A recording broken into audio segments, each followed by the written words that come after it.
Oi, gente, sejam bem-vindos para mais um vídeo aqui no canal. Então, gente, eu quero muito falar com vocês. Uma pergunta desse vídeo: super-heróis, eles existem? Gente, vocês já pararam para pensar nisso? Será que existem super-heróis? A humanidade pecou.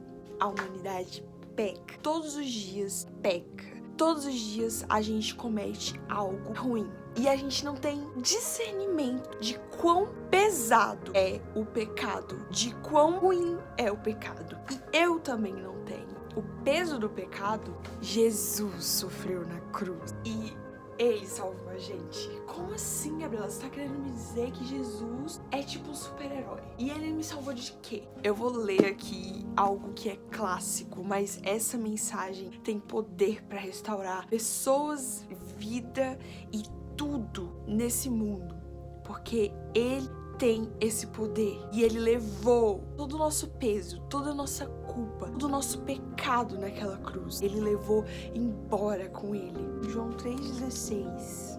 Porque Deus amou tanto o mundo que deu seu Filho único para que todo o que nele crer não pereça, mas tenha a vida eterna. Deus nos amou de uma forma tão grande. A gente não pode dizer que a gente não é amado, porque Deus nos ama de uma forma tremenda. Você não tem o direito de falar que não é amado depois de alguém tão importante e a última pessoa que mereceria sofrer no nosso lugar, sofreu no nosso lugar. E aqui continua: Deus enviou seu Filho ao mundo, não para condenar o mundo, mas para salvá-lo por meio dele. A gente ia morrer. É sério, a gente ia morrer. Sem Deus, a gente morre. E, gente, só Jesus sabe o preço do nosso pecado naquela cruz. Como isso é valoroso, como isso é precioso. A gente tem a salvação por crer nessa mensagem maravilhosa. Não é pelo que eu faço, pelo que eu deixo de fazer, nem se eu fosse capaz de dar 2, 3, 4 voltas no mundo a pé, sei lá, remando. Não teria como eu pagar essa dívida. Vocês têm noção disso? Ele é o sacrifício perfeito.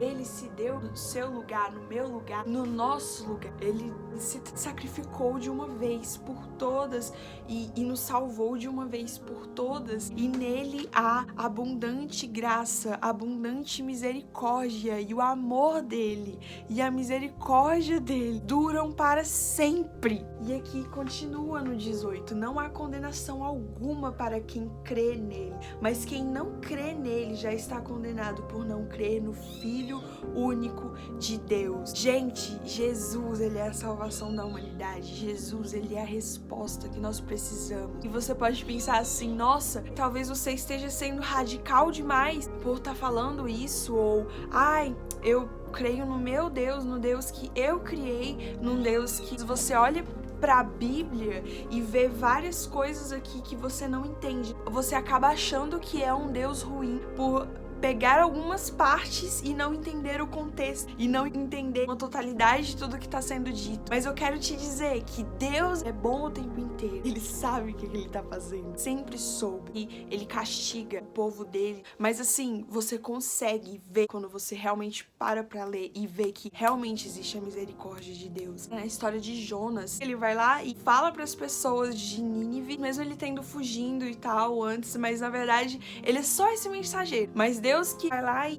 trata no nosso coração. Deus que vai lá e convence a gente do nosso pecado, daquilo que a gente tá fazendo de errado. E depois, Jonas, ele fica assim, tipo: ai, poxa Deus, tipo, você me fez vir até aqui falar pra essas pessoas e de repente eles se arrependem e o Senhor desiste de castigar eles e invalida a mensagem que eu vim aqui falar, que eles seriam castigados. E aí Deus, ele faz com que a árvore, uma planta, cresça perto dele, né, e proteja ele do calor. E depois Deus faz com que essa planta seque. E ele fala que queria muito que essa planta não secasse. Aí Deus fala: você que não fez essa planta crescer, você que não nutriu essa planta, você que não criou essa planta, você tem misericórdia dessa planta e gostaria que essa planta não fosse condenada. E agora imagina Deus, né, que ele fez a nós, ele fez a nossa criação. Ainda mais ele. O prazer de Deus não está em condenar as pessoas, o prazer de Deus é salvar as pessoas. Em Efésios, galera,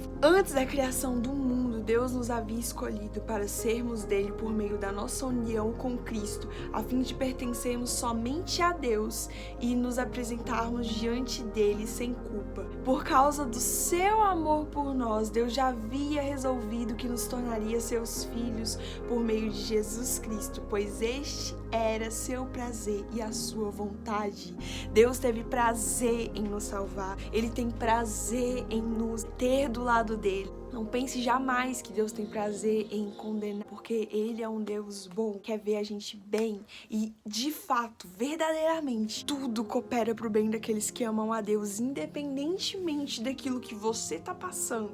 Ele tá ali com você e Ele coloca a mão dele. Então, que a gente confie nesse amor incrível que cuida tão bem de nós, desse amor que sempre tem esperança, desse amor que sempre vai estar ali. Haja o que houver, seja a situação que for que você esteja passando, seja a situação que for que passe na sua mente, tudo coopera pro bem daqueles que amam a Deus. E Deus sempre vai ser esperança, porque quando a gente vê morte, Deus, ele vê vida, ele vê a vida eterna, ele se deu o nosso lugar para que a gente tivesse o prazer e morar do lado dele, que é algo que é imerecível. Ninguém merece morar do lado de Jesus, ninguém merece, ninguém tem esse merecimento de olhar para a face de Jesus. Ele é muito, muito santo para pessoas tão pecadoras e falhas como a gente, que peca todos os dias. Então, que a gente tem esse entendimento. Olha, não é pelo que eu faço, pelo que eu conquisto com a força do meu braço, por aquilo que eu consigo resistir e não pecar. Não é por isso. É unicamente, exclusivamente pela graça de Jesus e pelo poder dele naquela cruz, pelo sangue dele que foi derramado no nosso lugar, que foi pago um alto preço, que comprou esse livre acesso à presença de Jesus e a nossa ida pro céu, sabe? Vocês não se esqueçam, isso não é motivo pra pecar, pra gente usar como desculpa pra errar, não é um motivo pra isso, entenda.